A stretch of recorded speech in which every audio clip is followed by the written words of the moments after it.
जर तुम्हाला सावित्रीबाई फुले पुणे विद्यापीठामध्ये एक्सटर्नल ॲडमिशन घ्यायचं असेल किंवा डिस्टन्स लर्निंगमधून शिक्षण घ्यायचं असेल तर हा व्हिडिओ तुमच्यासाठी आहे। नमस्कार, मी स्वाती कांबळे। आजच्या व्हिडिओच्या माध्यमातून आपण सावित्रीबाई फुले पुणे विद्यापीठामधील school of open and distance लर्निंगमधून आपण कोणकोणत्या लेवलचे कोर्सेस करू शकतो, या कोर्सेसचं फी स्ट्रक्चर काय आहे, ॲडमिशनच्या डेडलाईन्स काय आहेत, एक्झामिनेशन्स कशा द्यायच्या असतात, हे सर्व डिटेल्स समजून घेणार आहोत। तर तुम्हालाही यावर्षी ॲडमिशन घ्यायचं असेल तर हा व्हिडिओ शेवटपर्यंत नक्कीच पाहत राहा। त्याचबरोबर आपल्या आसपासच्या ज्या लोकांना एक्सटर्नल ॲडमिशनची माहिती जाणून घ्यायची आहे त्यांच्यासोबत हा व्हिडिओ शेअर करायला विसरू नका। सगळ्यात पहिल्यांदा आपण एक्सटर्नल ॲडमिशन किंवा डिस्टन्स लर्निंग म्हणजे नक्की काय हे समजून घेऊयात। तर कोणत्याही कॉलेजला किंवा कोणत्याही कोर्सला डिग्रीला ॲडमिशन घेण्याचे दोन कॅटेगरीज असतात। एक असतं रेग्युलर ॲडमिशन, दुसरं असतं एक्सटर्नल ॲडमिशन। एक्सटर्नल ॲडमिशन हा एक पॉप्युलर शब्द आहे, त्यालाच डिस्टन्स लर्निंग किंवा ओपन लर्निंग असं देखील म्हटलं जातं।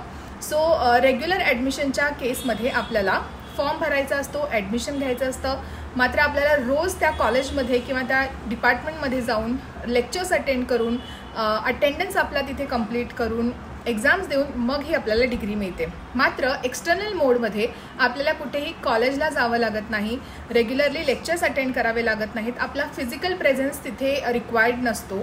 त्याच्यामुळे तुम्ही कुठेही असाल तरी तिथून तुम्ही हे एक्सटर्नल कोर्सेस पूर्ण करू शकता। तुम्ही तुमच्या इतर गोष्टींसोबत देखील हे शिक्षण तुमचं चालू ठेवू शकता। हा एक एक्सटर्नल ॲडमिशनचा खूप मोठा प्लस पॉईंट आहे। तर हा झाला बेसिक डिफरन्स रेग्युलर आणि एक्सटर्नल ॲडमिशन्समधला। तर तुम्हाला कोणत्या कोर्सेसना ॲडमिशन घ्यायचं आहे, तुमच्यासाठी कोणता मोड सुटेबल आहे हे डिसाईड करून तुम्ही एक्सटर्नल ॲडमिशन्स किंवा रेग्युलर ॲडमिशन्स घेऊ शकता। तर यावर्षी सावित्रीबाई फुले पुणे युनिव्हर्सिटीमधील एक्सटर्नल ॲडमिशन्सची प्रोसेस नक्की काय आहे हे समजून घेऊयात। School of open and distance learning हे आपल्याला वेगवेगळ्या लेवलचे ग्रॅज्युएट आणि पोस्ट ग्रॅज्युएट कोर्सेस ऑफर करतं, ज्याच्यामध्ये वेगवेगळे बॅचलर्स आणि मास्टर्स लेवल कोर्सेस अवेलेबल आहेत। बॅचलर्स लेवलला BA आणि BCom ह्या दोन डिग्रीज आपण वेगवेगळ्या स्पेशलायझेशन्स सहित इथून करू शकतो। मास्टर्स लेवलला MA आणि MCom ह्या डिग्रीज वेगवेगळ्या स्पेशलायझेशन्ससह आपल्याला इथे उपलब्ध आहेत। त्याचबरोबर MBA ही प्रोफेशनल डिग्री देखील आपण डिस्टन्स मोडमध्ये करू शकतो। याच्यामध्ये देखील दोन कॅटेगरीज आपल्याला अवेलेबल आहेत, एक आहे MBA ऑनलाईन कोर्स आणि दुसरा आहे MBA डिस्टन्स लर्निंग। सो यातले फरक काय आहेत हे आपण पुढे समजून घेऊ। तर आता आपण इलिजिबिलिटी क्रायटेरिया समजून घेऊयात। बॅचलर्स लेवलच्या कोर्सेससाठी तुमची 12वी किंवा इक्विव्हॅलंट कोर्स असणं गरजेचं आहे। मास्टर्स लेवलसाठी तुमची डिग्री कंप्लीट असणं गरजेचं आहे किंवा ग्रॅज्युएशन कंप्लीट असणं गरजेचं आहे। याच्या बेसिसवरच तुम्हाला मास्टर्स लेवल कोर्सेसना ॲडमिशन मिळणार आहे। तुम्ही कोणत्याही ग्रॅज्युएट लेवलचे असाल तरी तुम्ही वेगवेगळ्या डिग्री लेवलच्या कोर्सेसना ॲडमिशन घेऊ शकता। फक्त काही स्पेसिफिक कोर्सेस आहेत ज्याच्यासाठीची रिक्वायरमेंट वेगळी असू शकते। ते सर्व डिटेल्स आपण प्रॉस्पेक्टसमध्ये चेक करू शकतो, ज्याची लिंक मी डिस्क्रिप्शन बॉक्समध्ये दिलेली आहे। तर यानंतर आपण समजून घेऊयात की यावर्षीची ॲडमिशन प्रोसेस नक्की कशी असणार आहे। तर ॲप्लिकेशन फॉर्म जो सुरुवातीचा असतो तो आपल्याला ऑनलाईन भरायचा आहे। सावित्रीबाई फुले पुणे युनिव्हर्सिटीच्या ऑफिशियल वेबसाईटवरती लिंक आपल्याला अवेलेबल आहे, जी मी डिस्क्रिप्शन बॉक्समध्ये देते, ती नक्की चेक करा। त्याच्यावर आपल्याला नवीन स्टुडंट जर आपण असू तर रजिस्ट्रेशन करायचं आहे। हे रजिस्ट्रेशन करताना तुमचे सर्व personal details, academic details, documents इथे आपल्याला अपलोड करायचे असतात इव्हेंच्युअली। त्याच्यासोबतच आपल्याला 2 ID जनरेट करावे लागतात, ज्याचं नाव आहे ABC ID आणि DEB ID। सो हे नक्की कसे करायचे असतात त्याची स्टेप बाय स्टेप प्रोसेस देखील आपल्याला वेबसाईटवर उपलब्ध आहे। हे 2 ID आपल्याला रजिस्ट्रेशन सोबतच जनरेट करावे लागतात आणि त्याचा वापर करूनच आपण पुढे ॲप्लिकेशन फॉर्म भरू शकतो। सो या सर्व गोष्टी आपल्याला ॲप्लिकेशन फॉर्म भरतानाच तयार ठेवाव्या लागतात। त्यानंतर जो युजर ID आणि पासवर्ड असतो तो वापरून आपण तो ॲप्लिकेशन फॉर्म पूर्ण भरू शकतो। फी देखील आपण ऑनलाईन फॉर्मॅटमध्ये पे करू शकतो आणि हा ॲप्लिकेशन फॉर्म भरून झाल्यानंतर त्याची एक हार्ड कॉपी आपल्याला आपला अभ्यास केंद्र जे आपण निवडलेलं आहे तिथे सबमिट करावी लागते। आता समजून घेऊयात की अभ्यास केंद्र म्हणजे नक्की काय। सो जेव्हा आपण फॉर्म भरतो, आता फॉर एक्झाम्पल मी कोणत्याही जिल्ह्यातून वेगळ्या जिल्ह्यातून फॉर्म भरत असेल तर माझ्या जवळपास जे मला केंद्र तिथे असाइन्ड आहे युनिव्हर्सिटीकडून ते सेंटर मी निवडायचं असतं। तर ह्या अभ्यास केंद्राचा नक्की काय उपयोग होतो, तर तुमचा फॉर्म सबमिट करणं असेल, तुमच्या काही क्वेरीज असतील तर त्या अभ्यास केंद्रावरून रिझॉल्व्ह होतात। तुमचं शैक्षणिक साहित्य अभ्यास केंद्रांवरून तुम्ही घेऊ शकता आणि तुमच्या परीक्षा तुम्हाला अभ्यास केंद्रावर जाऊन द्यायच्या असतात। त्याच्यामुळे तुमच्या सोयीचं जे अभ्यास केंद्र आहे आणि तुमच्या जवळचं जे अभ्यास केंद्र आहे ते तुम्ही निवडायचं असतं। सो ॲप्लिकेशन फॉर्म भरताना आपला कोर्स, आपलं स्पेशलायझेशन हे निवडायचं आहे, कारण हे स्पेशलायझेशन नंतर चेंज करता येत नाही. त्याचबरोबर आपलं अभ्यास केंद्र, ह्या 2 गोष्टी अगदी विचारपूर्वक आपल्याला इथे भरायच्या असतात. आणि आपल्या फॉर्मची हार्ड कॉपी आपल्याला अभ्यास केंद्रावर नेऊन सबमिट करायची आहे.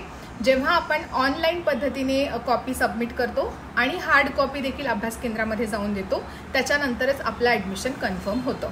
सो ही झाली ॲप्लिकेशन प्रोसेस. आता समजून घेऊयात की याच्या डेडलाईन्स काय आहेत. तर यावर्षीची ॲडमिशन प्रोसेस ही 10 जुलैपासून सुरू झालेली आहे.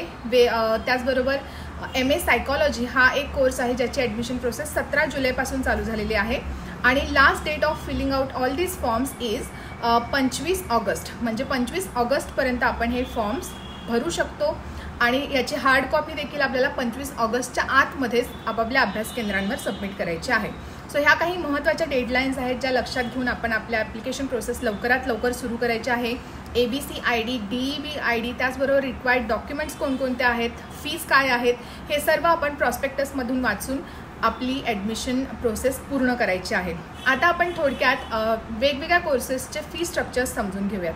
बॅचलर्स लेवलचे म्हणजे BA BCom लेवलच्या कोर्सेससाठी फी स्ट्रक्चर 7 ते 8 हजार इतका आहे.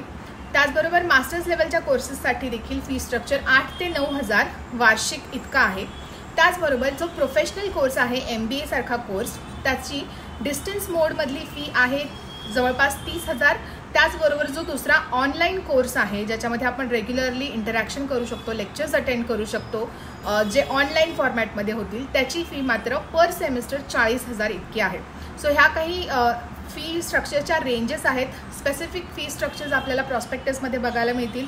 तर या सर्व गोष्टींचा विचार करून तुम्ही ॲप्लिकेशन फॉर्म लवकरात लवकर भरायचा आहे, तो अभ्यास केंद्रांवर सबमिट करायचा आहे आणि आपलं ॲडमिशन कन्फर्म करायचं आहे. यानंतर अजून एक महत्त्वाचा प्रश्न येतो की परीक्षा नक्की कशा होतात.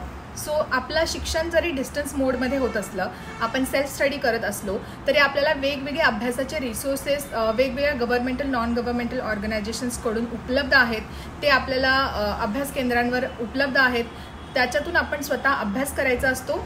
आणि परीक्षा मात्र ह्या वेगवेगळ्या कोर्सेससाठी सेमिस्टर किंवा ॲन्युअल फॉर्मॅटमध्ये होतात. त्याचबरोबर इंटरनल असेसमेंट देखील असतं, ज्याच्यामध्ये आपल्याला वेगवेगळ्या असाइनमेंट्स दिलेल्या असू शकतात. त्या असाइनमेंट्स आपल्याला कंप्लीट करून सबमिट करायच्या असतात वेळच्या वेळी, त्याचं देखील असेसमेंट होतं. त्याचबरोबर जी फायनल एक्झाम होते त्याचं देखील असेसमेंट होतं. सो इंटरनल आणि फायनल एक्झाम असं हे कॉम्बिनेशन असतं. 30-70 किंवा 40-60 असं हे वेटेज असू शकतं.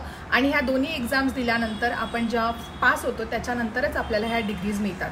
So semester wise, annual wise ह्या वेगवेगळ्या कोर्सेसचे स्ट्रक्चर्स आहेत ते आपण चेक करू शकतो. मेजॉरिटी कोर्सेसना सेमिस्टर स्ट्रक्चर आहे. त्याचबरोबर इंटरनल एक्झाम्स देखील आहेत. सो ह्या दोन्ही परीक्षा आपल्याला एक्सटर्नल असेल किंवा असाइनमेंट्स असतील तर त्या पर्सनली आपण सबमिट करायच्या असतात. आणि ज्या एक्झाम्स असतात त्या आपल्याला परीक्षा केंद्रावर जाऊन द्याव्या लागतात.